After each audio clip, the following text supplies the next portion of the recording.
Live from WTVO 17 and your home team, Eyewitness News at 5 starts now. The woman accused of luring underage girls into her ex-boyfriend's home for years faces new charges. Ghislaine Maxwell continues to maintain her innocence. Give them the opportunity to really challenge themselves academically in a way that I think will benefit the students and the school. A Rockford native who went on to create and write hit TV shows is giving back to Forest City students. His scholarships could help future Hollywood producers. The Burpee Museum staff's excited to welcome guests after a tough year. They say you can expect to see some new and improved exhibits. Good evening, I'm Mimi Murphy. And I'm Eric Wilson. The suspect in the fatal shooting of a 7-year-old girl in Chicago last weekend is shot by police. It happened yesterday following a chase on the Eisenhower Expressway. Investigators say the suspect crashed his vehicle and tried to carjack a family sitting in traffic. Chicago police fired multiple shots and hit the man. He was hospitalized and is expected to survive. Police say 2 firearms were recovered from the scene. Investigators believe the suspect shot and killed 7-year-old Jaslyn Adams Sunday while she was sitting in a McDonald's drive-thru with her dad. Her father, 28-year-old John Tay Adams, was hospitalized with multiple gunshot wounds but is still alive. A teenager is sent to the hospital after police say he was shot in Rockford. It happened around 10:40 Thursday night near Alpine Road and Bypass 20. Investigators say a 17-year-old was hit in the back. He was rushed to the ER and is expected to be okay. Southbound traffic on Alpine was closed off for a while overnight. No word yet on suspects or any arrests. Anyone with information on that shooting should call police or leave an anonymous Crime Stoppers tip. A Rockford man's accused of robbing a Belvedere Subway shop. It happened Sunday, April 11th at the restaurant on North State Street.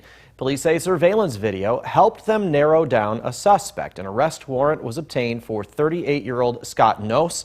If he looks familiar, we told you about him earlier this week. Nose is currently in the Winnebago County Jail after investigators say he robbed a Rockford Walgreens over the weekend. He faces a whole list of felonies. In her first court appearance since last July, Ghislaine Maxwell pleads not guilty to new federal sex trafficking charges. The 59-year-old former associate of Jeffrey Epstein was in court today. Prosecutors accuse Maxwell of grooming and paying a girl from the age of 14 to have sex with Epstein. She's previously been charged with grooming at least 3 other girls in the 1990s. Maxwell has pleaded not guilty to all of the charges. She's being held in a Brooklyn jail. Maxwell faces up to 80 years in prison if convicted on all charges. Epstein killed himself in a Manhattan jail in August 2019, just 1 month after being arrested on sex trafficking charges. The day after a Rockford company announces it's landed a major contract, a local college shares how its students will benefit. We told you about AAR's deal with United yesterday. Rock Valley College's aviation maintenance students work with AAR. It's called the AAR Eagle Career Pathway Program. Under the program, students are mentored and get the chance to job shadow. Students also interview with AAR after graduation. What we want to do is be a part of that continuing training opportunity for AAR and for this community so that now students can not only get an entry-level job with AAR, but they can get the training that's needed with their experience to be able now to have a career that will take them in the aviation industry as high as they want to go. AAR says 250 jobs will be created over the course of its contract with United. If you haven't received your tax refund yet, you're not alone. Millions of Americans are wondering when they'll get their money. This year, the tax filing date was pushed back to May 17th. That delayed incoming revenue. The IRS has also changed tax rules related to the pandemic, particularly credits. That made things a little more complicated. Some of the delays could be because of credit corrections, such as the recovery rebate credit and verification for earned income tax credits or advanced child tax credits. The IRS also still has a backlog of 1.5 million returns from last filing year. A Rockford native turned Hollywood showrunner is giving back to local students. TV writer Sean Ryan will pay tuition for 5 kids to attend Keith Country Day. Students entering 7th through 11th grade next school year can apply. The scholarships will be renewable through the senior year. Ryan says classes and Keith's theater program helped get him to where he is today, and he hopes to give the same opportunity to kids who otherwise wouldn't have it. I was a scholarship student when I was at Keith. Had a scholarship. I had a work study program where I would do jobs for the school. My father volunteered his time. He was an accountant, and he would do the books for the school in order to offset some of the tuition for my brother and myself. Applications are due June 15th. Find a link to apply at mystateline.com. Some Stateline Catholic students are putting all grade levels under one roof. Acton School superintendent sent a letter to parents announcing elementary students would move into the junior-senior high campus next school year. Educators say this will create better mentoring opportunities for students. There will be some common areas shared by all students, but elementary levels will learn in one section of the school. Other parishes are also adopting the K-12 model. And Illinois State Park is so popular these days, it's causing serious parking problems. Illinois State Police say the number of people visiting Starved Rock is creating a safety issue. The park in LaSalle County traditionally gets about 2 million visitors a year. There's been such a rush recently, people are leaving their vehicles along routes 178 and 71. Those are no parking towaway zones. The police say illegal parking is a safety issue for pedestrians and drivers. Vehicles violating the zones will be towed. Tickets may be issued. If you're thinking about taking a trip, State Police encourage you to visit Starved Rock's Facebook page for parking capacity updates. A Stateline Museum has been through the ringer this year, from COVID shutdown to battles with Mother Nature. Now the Burpee Museum has reached the other side. It's back in business. Ari Bruckman joins us with what visitors can expect when they return. Ari? Yeah, Eric and Mimi, as more people in the Stateline area continue to get vaccinated, parents are looking for fun activities to do with their kids. One Burpee official tells me they are happy to provide that opportunity. Friday, Saturday, and Sunday we're going to be open, thank goodness.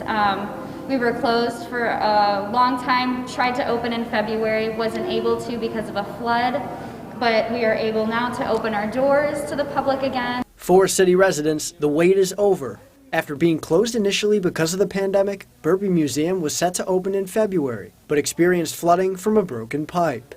Manager Alex Mary is proud to have survived the damage from that, telling me it was no easy task. We had to get new flooring in, we had to paint walls, and then our second floor was all completely new. There's just been a lot of planning, and now it's, we got to the finish line for one point, now let's go to the finish line for the next point. Let's make everyone's experience worthwhile. By adding 2 new larger exhibits and 1 smaller exhibit on their brand new second floor, they managed to do exactly that. We have a place to scene exhibit on one side and then a geology exhibit on the other. We also have a new smaller exhibit. We're calling it the Jurassic Corner, which is right in front of Jane, which has some really cool intricate design work and some bones that you can take a look at. Mary says it was tough for her to visit the museum when the building was closed and the halls were quiet, but she's happy to finally have kids exploring the exhibits. Now that I can turn on all the exhibit lights and make sure that all of our TVs are working, and now I'm hearing little pitter-patters running around and kids laughing and wanting to go in the gift shop, and oh my gosh, look at Jane. It's heartwarming. It makes me feel so much better. The museum is increasing efforts to keep people safe amidst the pandemic by asking people to pre-register online first. Right now, Burpee Museum will only be open on the weekends. Eric and Mimi, this seems like a great time for families to get out there. Perfect time. All right, thanks, Ari. It's been 11 days since one of the country's 3 COVID vaccine options was paused. Health experts react to the J&J dose as the CDC decides on what to do next. And we saw a little bit of sunshine throughout the day today. That got us into the low 60s. We're actually going to stay near the 60-degree mark over the weekend. More details coming up in the forecast. You're watching Eyewitness News, your home team, with Eric Wilson, Mimi Murphy, Sports Director Scott Leber, and Chief Meteorologist Candace King. U.S. military assets are aiding Indonesia in the search for a missing submarine. The sub with 53 sailors on board disappeared Wednesday while taking part in a torpedo drill north of Bali. Indonesia's own air and naval resources are deployed, as well as Australian, Singaporean, and Malaysian assets. The search is growing critical as worries grow about possible depleting oxygen, which could run out Saturday. No confirmation of a finding has been made, but officials say an item with, quote, high magnetic force at a depth of up to about 330 feet has been spotted. New tonight, the CDC votes to resume using the COVID Johnson & Johnson vaccine. This comes as some states see new COVID cases dropping, but health officials say we're not out of the woods just yet. David Lee Miller explains. America has a third vaccine option once again. The CDC Vaccine Advisory Committee holding an emergency meeting on Friday, voting to resume using the Johnson & Johnson vaccine. It had been put on hold in the U.S. after several women developed mysterious blood clots. But health officials say they still have confidence in Johnson & Johnson, and the one-shot option is drawing in folks who wouldn't otherwise get vaccinated. There's plenty of people who are interested in the J&J vaccine, if just for convenience, as well as for a single-dose option. 2/3 of seniors in the U.S. have now been fully vaccinated, and the focus is turning toward younger Americans. Clinical trials are already underway, and some experts are predicting preteens could be eligible in just a few months. 16 and up can become vaccinated. Probably by the summer and early fall, we'll be able to vaccinate those even younger, starting from age 10 and up. And as more Americans get their shots, case numbers are finally starting to drop. New infections fell about 10% over the past week, and deaths are on the decline as well. But public health officials are still recommending against lifting any social distancing protocols for now. But to truly turn this pandemic around requires more than government action. It's going to require each of us to take action as well, not only to protect ourselves, but to protect other people in our lives. And the CDC is also recommending that pregnant women get vaccinated after a new study shows no safety concerns from either Pfizer or Moderna. In New York, David Lee Miller. Well, cloudy skies over parts of the state line, but temperatures managed to shoot up into the 60s in some areas. Joey Marino's in for Kevin Doom. Joey, times out your weekend forecast next. Now, your first warm weather forecast with meteorologist Joey Marino. For the most part, today was on the dry side. We did have a few sprinkles during the afternoon, but we're staying mostly cloudy as we take a live look over downtown Rockford. Mostly cloudy skies. We actually have a few showers to our north and also to our south. Temperature-wise, though, because of a few peaks of sunshine during the afternoon and into the early evening, got us into the low 60s. We topped out at 62. Right now, 60 in Rockford, 58 in DeKalb, 57 in Freeport, 58 up in Monroe, and 57 in Sterling. Now, it was also because we had a southwest breeze throughout the day. You can see we're about 10 to 15 miles per hour in most spots, 15 in Rockford, and also 15 up in Monroe. Now, as you can see on satellite and radar, we have mostly cloudy skies still out there, with a little activity off to the north and also to our south. Now, we have two low pressure systems that we're watching this evening, one off to the south, and this is the stronger of the two because it is bringing us a threat for severe weather over the deep south and also the southern plains. But the one that brought us the sprinkles throughout the day today is now drifting to our north. That's actually going to be pulling in some moisture from the one down to the south, and that's going to lead to a chance for a shower or two as we head into tomorrow morning. So let's take a look at all of that using Futurecast. You can see as we head into tomorrow morning, right around 2 o'clock, we can see about a sprinkle or two. So if you are heading to any football games later this evening, looking on the dry side, maybe a spotty sprinkle or two, but nothing too major to slow those games down. Now, going into tomorrow morning, could see a shower or two, especially to the south of Interstate 88, and that's where you'll see more widespread activity. But everything staying to our south, maybe a passing shower or two here in Rockford, and then a cold front's going to be moving in with that same storm system to our north. That's going to be sliding in during the afternoon, and that could bring us another isolated shower or two between 2 o'clock and 6 o'clock Saturday afternoon. But then we should be drying out once we get past that cold front, and we should see clouds thin out into tomorrow night and then also into Sunday, and that's going to lead to some sunshine for the end of the weekend. As we take a look at the weekend forecast, we're going to stay relatively close to where we topped out today. 60 degrees for Saturday with a few isolated showers possible during the afternoon. 56 degrees for Sunday. We'll have a mix of clouds and sun, and keeping a slight chance for an isolated shower or two as well. Now, the warmest temperature so far this year, April 6th at 81 degrees. We have a little bit of summer-like warmth moving our way as we head into the start of next week. In fact, we're going to stay chilly over the weekend. Temperatures below average, but southwest winds really kick up as we head into Monday and Tuesday. That's going to put us at 73 for a high Monday and then 81 on Tuesday. So that's going to be tying our warmest high temperature so far this year. If that forecast high does come to verify, could maybe get a degree warmer or two as we head into Tuesday afternoon. And the good thing is going to stay relatively dry during that time period. 45 degrees for a low tonight, mostly cloudy skies, and we'll have a few showers by tomorrow morning, mostly cloudy skies and a few isolated showers. Staying mainly dry over the upcoming weekend and staying dry into next week, but looking at temperatures getting towards mid-June standards by Tuesday. Back to you. Still a whole lot better than those 40s we had a couple of days ago. Joey, thanks. Scott's in next with sports. He has a look ahead to tonight's high school football action, including the Harlem East Nick 10 showdown. And the Cubs' hitting woes appear to be over after they had another huge game at the plate today at Wrigley. Now, the Napleton Sports Desk with Sports Director Scott Leber. This challenging high school football season will have a very happy ending for either East or Harlem. One of them will be celebrating a Nick 10 championship tonight. They will go head-to-head for the title at Swanson Stadium shortly after 7 o'clock. The UABs are 4-1. They won 4 straight since their opening loss to Boylan. The Huskies are 5-0. They've had some close calls, but have always found a way to win. There will be some explosive athletes taking the field in this one. We know what they do. They know what we do. They're athletic as heck. They're going to chunk the ball all over the place. We're going to line up foot to foot and run the ball. So we're going to just compete and see what happens. They're pretty athletic. I think we're very athletic as well. I think we're very athletic up front. We might have more athleticism up front. We'll see what happens. Yes, we will. Here are some of the other games going on tonight we'll be keeping a close eye on.